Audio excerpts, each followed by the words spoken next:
And on that terrible bombshell, let's start the video. I gotta say something. There's a lot of guys that have done these swaps on YouTube and they do like 10-minute videos. Let me tell you something, it took a lot more than 10 minutes to get right here.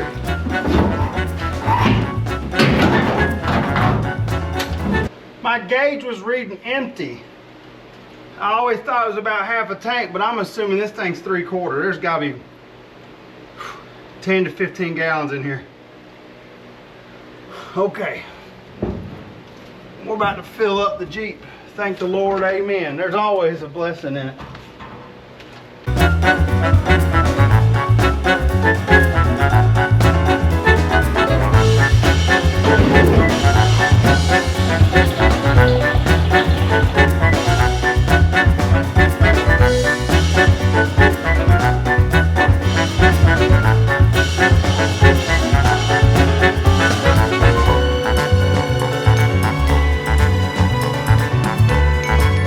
I've been doing some cutting off camera. I know nobody wants to watch that for their whole lifetime. So I've got everything cut except for about a foot on each side of the cab. After that, we should be able to lift this thing straight up.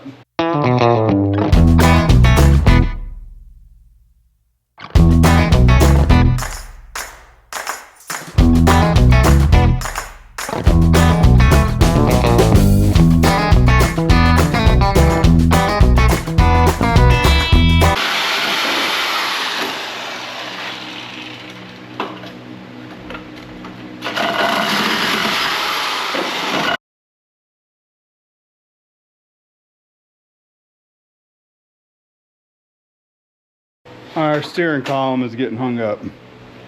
So I'm going to cut this piece out right here.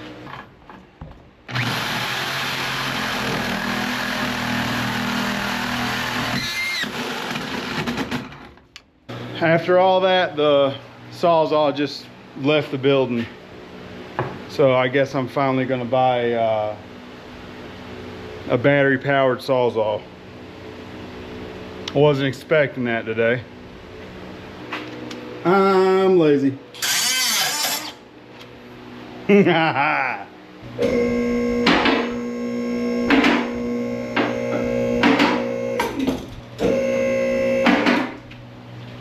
spoke too soon.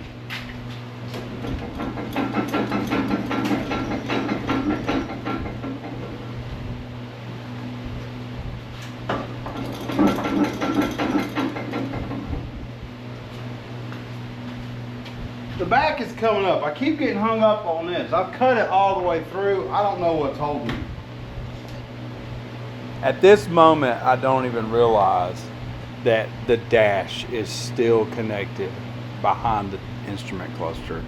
And I have just created a world of nightmare.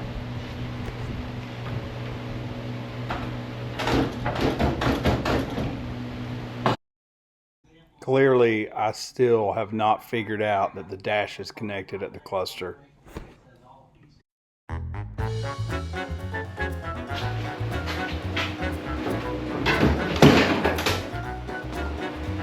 Oops.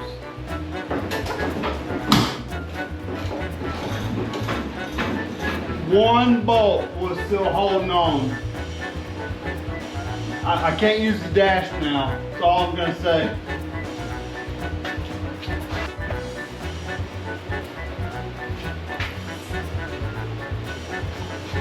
I tried for like an hour to get that bolt out. Holy cow.